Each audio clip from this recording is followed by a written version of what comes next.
प्रकारे पोझिशन असते त्या प्रकारचं हे आसन आहे. एवढा सहजासहजी रुचिक नसतोय म्हणून ते आसन सुद्धा कठीण आहे. फक्त बघायचं आहे, कोणी करायचं नाही. ज्या प्रकारे शीर्षासन असतं त्याच प्रकारे रुचिकासन असतं, परंतु हे पूर्ण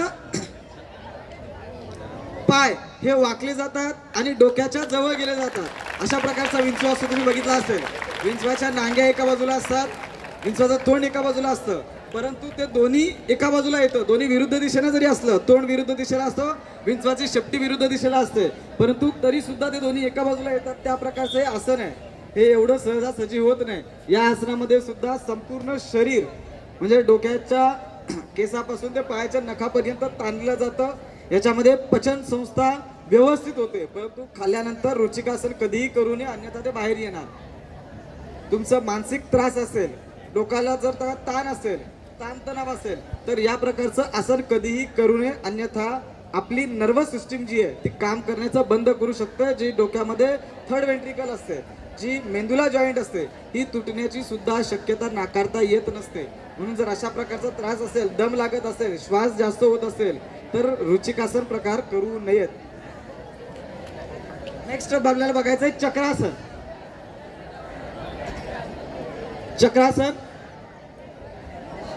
म्हणजे पूर्ण शरीर जसं चाक असतं तर पूर्ण शरीर वाकलं जातं. रुचिकासनाप्रमाणेच या आसनामध्ये सुद्धा हे आसन सोपं आहे, वाटतं सोपं, पण याच्यामधून आपलं बॅकबोन जो आहे, मणक्याचा मागचा पाठीचा कणा जो आहे, मणका जो आहे, तो सुद्धा क्रॅक होण्याची शक्यता असते. म्हणून एवढ्या सहजासहजी हे आसन करायचं नसतं. जर कोणाला करायचं असेल, हे आसन जर करायचं असेल तर अंडर ऑब्झर्वेशन करावं लागतं. खालच्या बाजूने त्याला असं सपोर्ट द्यावा लागतो आणि त्याच्यानंतरच हे आसन केलं जातं, अन्यथा हे आसन करू नये.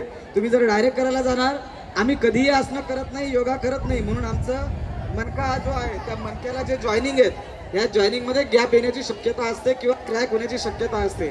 म्हणून पंचकर्मातलं वमन क्रिया जी आहे, जर आपण एखादं औषध घेतलं असेल तर वमन पंचक्रियामधली क्रिया केली जाते. त्यावेळेस हे आसन शक्यतो जास्तीत जास्त वेळा आधीच्या काळामध्ये वापरला जायचं.